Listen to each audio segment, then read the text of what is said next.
इस सरकार को इस प्रदेश की जनता का मत हासिल नहीं है।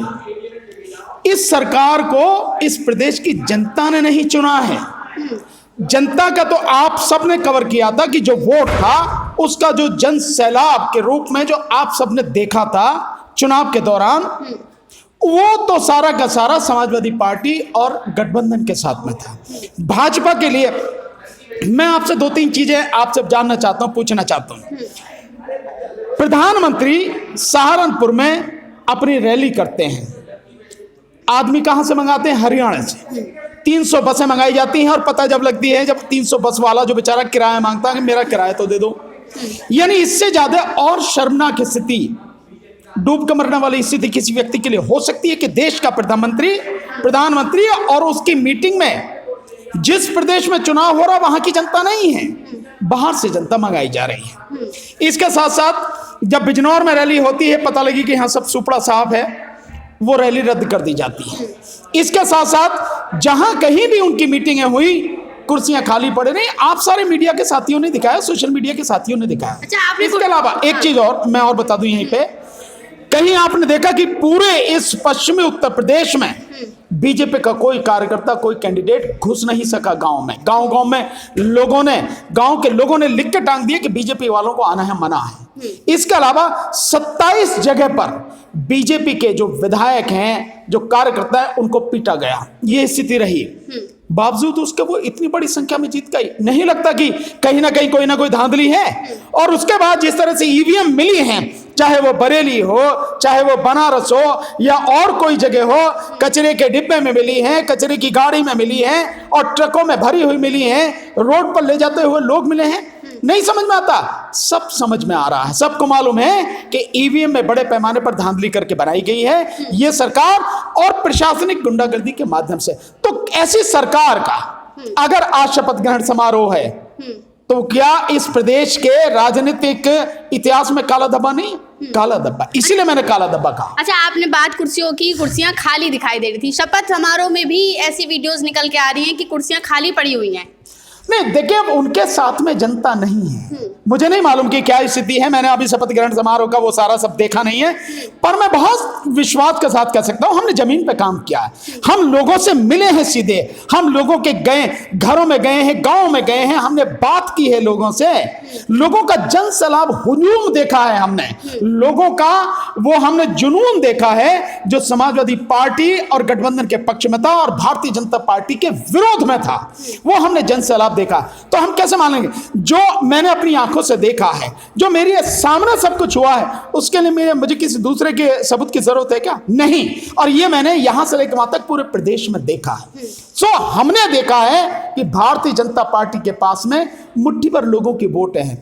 20% से ज्यादा वोट ना उत्तर प्रदेश में, और ना ही आज की तारीख में मैं विश्वास के साथ कह सकता हूं पूरे देश में भारतीय जनता पार्टी के पास में वोट नहीं 20% ज्यादा है। मैं आपको दावे के साथ कह सकता हूं, प्रधानमंत्री का जो गृह राज्य है गुजरात, उसमें भी आप ईवीएम को छोड़कर बैलेट पेपर से चुनाव करा लिए, अगर बीजेपी का सुपड़ा साफ ना हो जाए। ये स्थिति है वहां की भी, लेकिन वहां भी चुनाव अगर ईवीएम से हुआ तो वही जीत के आएगी। अब तो सर शपथ हो गया, क्या लगता है पूरे 5 साल सही तरीके से सरकार चलेगी? नहीं, किसी कीमत पर नहीं। हम जानते हैं हम जिस तरह से रेस्पॉन्स मिल रहा है, और जनता ने अगर ईमानदारी से साथ दिया तो आप देखेंगे कि ये सरकार अपना 5 साल का कार्यकाल पूरा नहीं कर पाएंगे। अच्छा, एक बड़ा ऐलान किया है उत्तराखंड के मुख्यमंत्री जी ने, धामी जी हैं, जो शपथ ग्रहण के बाद ही उन्होंने बोला है कि यूनिफॉर्म सिविल कोड जो है वो लागू होगा उनके राज्य में।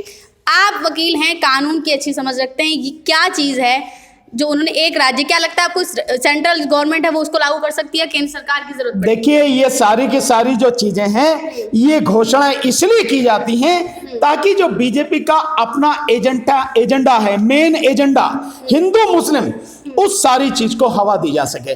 और वो यही कोशिश कर रहे हैं कि इस हवा को बनाते बनाते 2024 तक वो ले जाएं, ताकि इस देश में हिंदू मुस्लिम हो जाए। लेकिन जहां तक मैं देख पाया हूं, उत्तर प्रदेश के चुनाव में मैंने देखा है, और लोगों को मैं देख रहा हूं, इस देश में अब हिंदू मुस्लिम होगा नहीं। ये चाहे जितनी कोशिश कर लें, इस देश की जनता समझ चुकी है कि हिंदू मुस्लिम कोई एजेंडा नहीं है। हिंदू मुस्लिम किसी भी हालत में चुनाव का एजेंडा नहीं हो सकता। हिंदू मुस्लिम केवल और केवल नफरत और घृणा फैलाने का एजेंडा है लोगों का। नो, आप गलत कर रहे हैं। मुझे आप बताइए कहां चला? इस बार कोई नहीं चला। यूपी में नहीं चला, यूपी में ईवीएम चला है और प्रशासनिक गुंडागर्दी चली है। कहीं भी जो है ये धर्म का एजेंडा हिंदू मुस्लिम नहीं चला।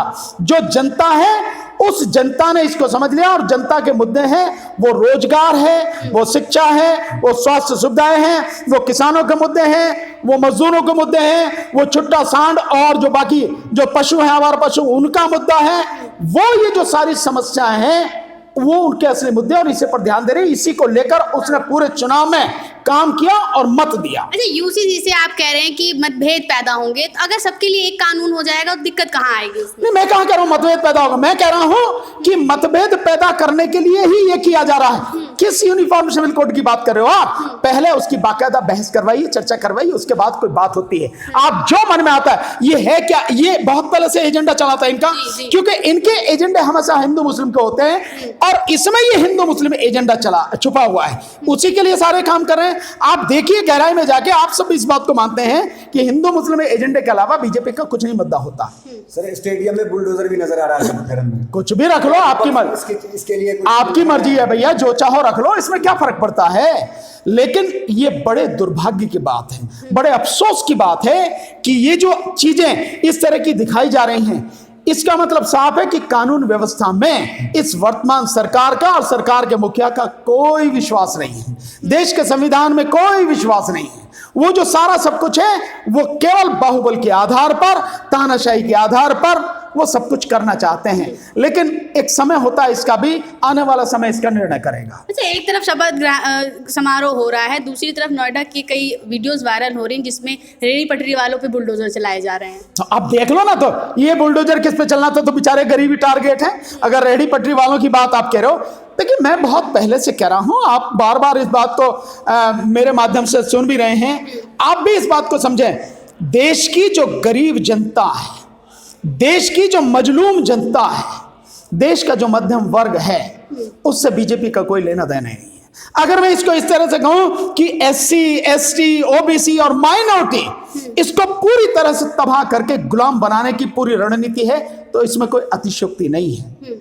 उन पर बुलडोजर चलाने का मतलब यह है कि आप गरीबों पर बुलडोजर चला रहे हैं। आप लोगों को रोजगार तो दे नहीं रहे, ऐसी कोई व्यवस्था नहीं कर रहे कि लोगों को रोजगार मिले, और जो किसी तरह से रेहड़ी पटरी पर अपना रोजगार कर रहे हैं आप उसको भी खत्म करना चाह रहे हैं। इसी से पता लग रही है कि आपकी संवेदना कितनी जो मतलब लोगों के प्रति है, कितनी सही है, कितनी गलत, सब कुछ समझ। प्रसाद मौर्य हार गए थे, लेकिन दोबारा डिप्टी सीएम के पद पे उन्हें बैठाया जा रहा है। साथ ही एक और डिप्टी सीएम का नाम घोषित कर दिया गया। 2 डिप्टी सीएम बनाए जा रहे हैं। कोई फर्क नहीं पड़ता, 2 बनाओ, 4 बनाओ, 10 बनाओ, इसमें कोई वो नहीं है। ये लोगों को मूर्ख बनाने का हिसाब किताब है और कुछ नहीं है। संविधान में कहीं भी डिप्टी सीएम का कोई पद नहीं है, केवल यह है कि मुख्यमंत्री होगा और उसकी जो बाकी जो उसके मंत्री होंगे, कैबिनेट होंगे, और मुख्यमंत्री को अधिकार होगा कि किसको मंत्री बनाना, किसको नहीं बनाना। आप जो है उप मुख्यमंत्री 2 बना लो, 10 बना लो, ये लोगों को मूर्ख बनाने का धंधा है, ताकि बताया जा सके भाई ओबीसी का, भाई ओबीसी का देखो, उस व्यक्ति को हारने के बाद भी जो है हमने जो उप मुख्यमंत्री बनाया, पर बिठाएंगे उसको स्टूल पे ही, तो केवल उनका नहीं पूरे समाज का अपमान होगा।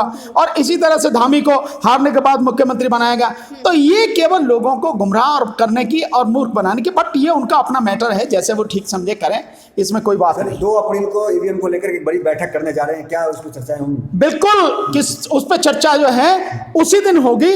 जो पूरा हमारा आंदोलन चलेगा ईवीएम का, वो आंदोलन किस तरह से चलेगा, कहां कहां चलेगा, किस किस लेवल पर पहुंचेगा, क्या उसमें हम किस तरह से उसकी व्यवस्था करेंगे, ये पूरी रणनीति, ये पूरी योजना का खुलासा हम 2 अप्रैल को रानी झांसी रोड पर डॉक्टर अंबेडकर भवन में, जो हमने 11 बजे से 3 बजे तक मीटिंग बुलाई है, उसमें हम इसका खुलासा करेंगे। आप सारे साथी आमंत्रित, आप आइए, आपके माध्यम से जनता को सबको पता लगेगी।